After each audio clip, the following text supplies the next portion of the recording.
Magandang umaga ka-Ventures. Eto na naman tayo sa isang panibagong video, ang paggawa ng homemade pandesal.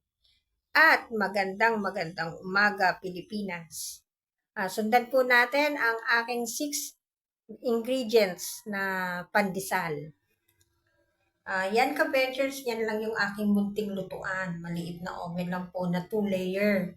Yan lang po ang gamit ko dito sa bahay. Pang sarili lang po namin. Ayan. Ayan po. Pakita ko ay mainit pala. Ayan. Yan po. Yan ang aming nagawang pandesal. Hindi ko siya tinoasted kasi pag kumain ulit kami mamaya, iinitin ko. So, yan. Yan na po yung finished product ng aking nagawa. So, sundan na lang po natin ulit yung mga ingredients na aking ginamit.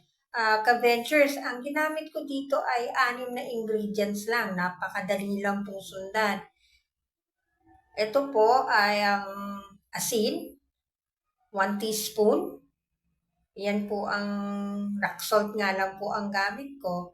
At saka yan po ang aking instant yeast na 5 grams lang po yan. So, ihahalo-halo ko na po yan lahat.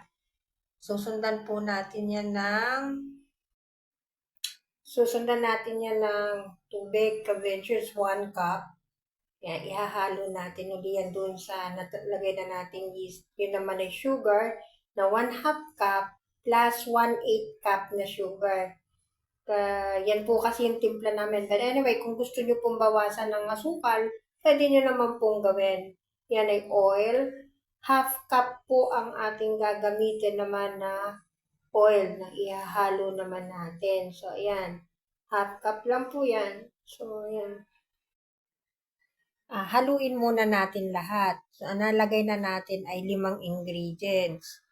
Ngayon naman, ang ating flour na 500 grams po. Hindi ko na binawasan kasi wala nang kasamahan yung harina ko. So, okay lang po yan. 7 grams, walang problema po yan. Hindi makaka-apekto dun sa ating luto naman.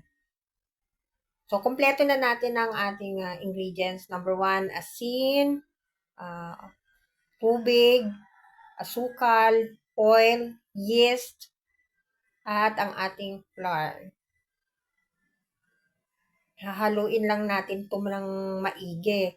At ang natutunan ko, ang magandang pampalambot ng pandesal na kahit inaabot ng ilang araw ay yung masa nito.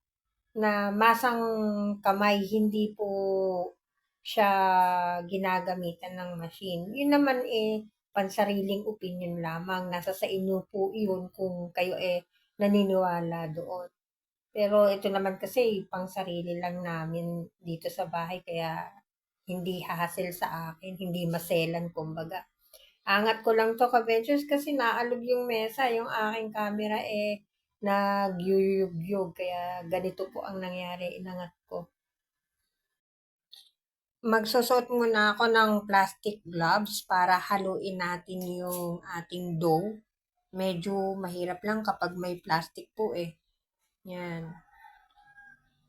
Baka naman kasi tayo mabash kapag kinamay sabihin walang proper na paggawa ng pandesal. Pakita ko lang naman kung paano ito. Hahaluin lang po natin to ng maigi. Ayan, halo ko na yan actually guys. Lalagyan na lang natin yan ng oil para siya ay ire-rest ng 1 hour. 1 hour rest kasi yung ginagawa ko para tumubo yung dough. Yan, nahihirapan po kasi ako ng may plastic mga ka-ventures. Ano na lang natin.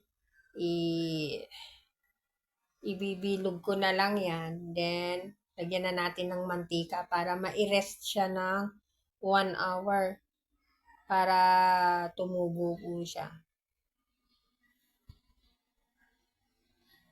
So, ibig sabihin, after kung imasa ito, 1 hour ire-rest para tumubo. Pagkatapos naman po ito, After 1 hour, atin naman niyang ikakat. So, minamasa ko ng konti, nirorolling pin ng konti, tapos yun na po yun, ikakat na natin para sa ating gagawing pandesal. Lalagyan muna natin to ng plastic para atin i-rest muna natin para tumubo, ka-ventures. So again, 1 hour natin pababayaan ito na tumubo siya. Antayin na lang po natin. Ayos ko lang tong plastic at aking itatali. So, yan na po. After an hour, ito, tatanggalin na natin yung plastic. Magsusuot lang ako ng gloves at ito tatanggalin na po natin. At aking mamasa ng konti. Yan, tanggalin natin yung hangin nun doon. Mamasa natin ng konti yan.